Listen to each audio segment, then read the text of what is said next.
Le bassin du Congo passe à l'action sur la finance carbone.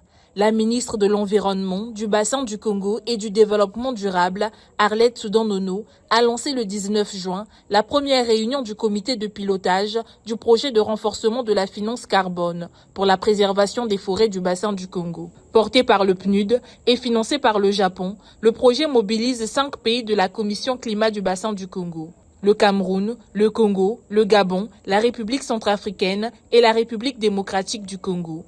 Objectif, transformer la valeur carbone des forêts en financement concret pour la conservation et le développement durable. Nos États membres ont pris conscience qu'après l'ère de la conservation stricte, l'heure est venue de passer de l'économie de la conservation et plus spécifiquement à l'économie souveraine du carbone et de la préservation. Il nous faut préserver, oui, mais il nous faut également prospérer.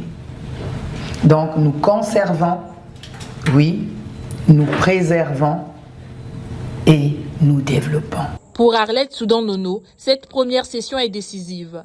Au menu, validation du plan de travail annuel et du budget, dispositif d'assurance qualité, screening environnemental et social et évaluation des risques et de la gouvernance. Des outils pour garantir une gestion transparente des fonds japonais et le respect des standards internationaux tout en protégeant les communautés locales. Le projet que nous lançons aujourd'hui bénéficie d'un financement de 580 000 $ américains.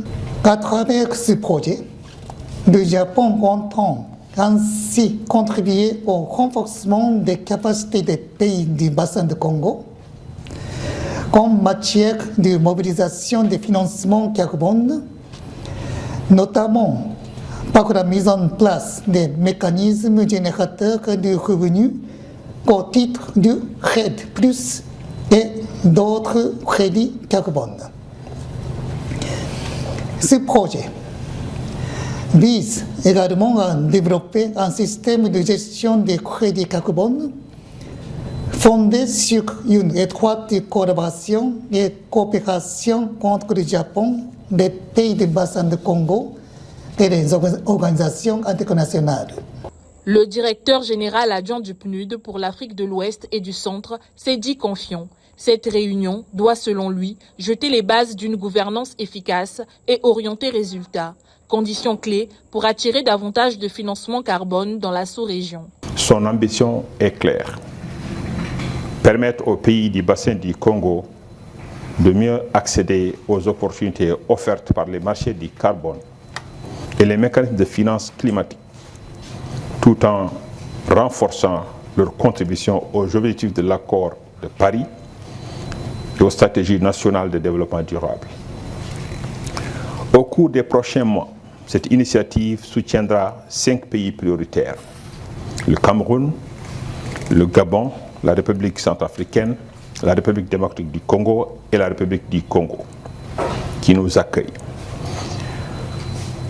Dans le renforcement de leurs capacités techniques, institutionnelles et stratégiques, en vue de renforcer l'accès de la finance carbone.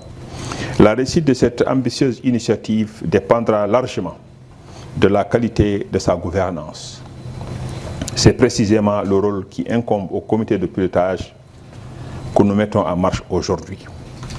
Ce comité constitue l'organe stratégique chargé d'orienter le projet, de suivre sa mise en œuvre et de veiller à ce que les résultats obtenus répondent pleinement aux attentes des pays bénéficiaires et des partenaires. En ligne de mire, mobiliser plus de ressources pour protéger les forêts du bassin du Congo, puits de carbone majeur dans la lutte contre le changement climatique et levier de développement pour les 5 pays d'Afrique centrale.